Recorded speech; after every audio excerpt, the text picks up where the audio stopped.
Dan, our second largest GDP contributor is manufacturing and third is energy. Now, you think that that's even bigger than what StatsCan's reporting, but these two are linked. And many Canadians just don't understand the link between the resource sector and manufacturing sector. Let's talk about how an attack on one is an attack on the other. How do you see it, Dan?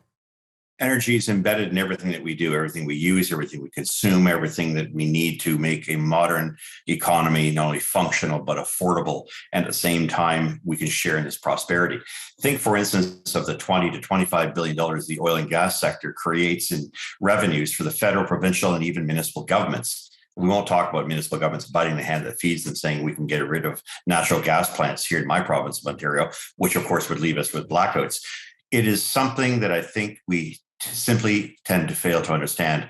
While the number one industry may look like real estate and services, we'll see how that works out over the next couple of months. I think that's dropping like a stone.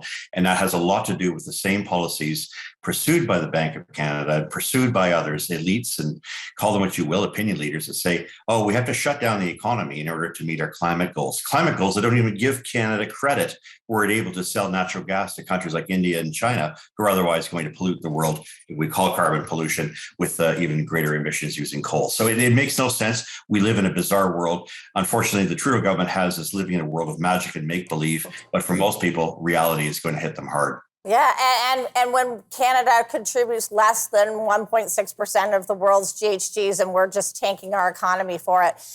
Dan, carbon tax, clean fuel standards, and all of the other gas taxes, death by 1,000 cuts for the consumer and the manufacturer. And Canada is the only G7 country not cutting the fuel tax. Why are the Liberals so stubbornly refusing to provide tax relief for Canadians? Look, the world could see Canada produce a lot more of its energy and bring down those so-called emissions. But we have a government that says, hey, we want not only one carbon tax, which will triple to about 35 cents a liter in diesel, which, by the way, that's why BC pays $2.30 a liter when the rest of us are paying $2.05 and $2.10. The second carbon tax will kick in. It may not be overnight, but in July, so in a few weeks from now, the Liberal government will, in a very quiet, sneaky way, put it in place, the second gazetting, or Gazette 2 as they call it.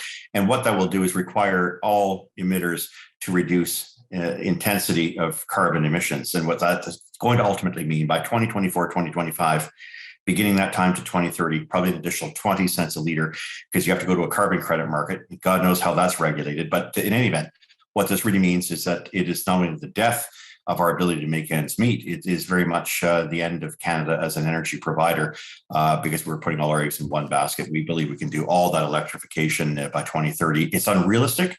It doesn't work in Europe. It caused a war in Europe, but the Canadian government and its following believe that's the way we have to go. It's insane. It truly is. And you wonder what people are thinking. But Dan, let's talk about C11. Not only does the federal government want to take down the resource and manufacturing sector, but they don't want you talking about it. How will this bill affect the work that you do? Well, I'm sure they don't like what I have to say. And what I have to say is contrary to public opinion, contrary to their objectives to shut down debate on something as controversial and unsettled as the science that they have to back up these obtuse and very arbitrary and damaging taxes, much less the policies that go behind it. Then I suspect that our ability to speak out and to speak up in our democracy is lessened. I suspect that this is not just about, turning your back, walking away from consensus, not being able to stand up to a good debate, which Trudeau and his gang cannot, because I know most of them personally. And it's time for Canadians to demand an election and to have these people removed. Yeah, and we could be such a great country if we only had the political will to do so. We need the citizens to step up. But we're going to take a quick break. You're watching Canadian Innovators. We'll be right back.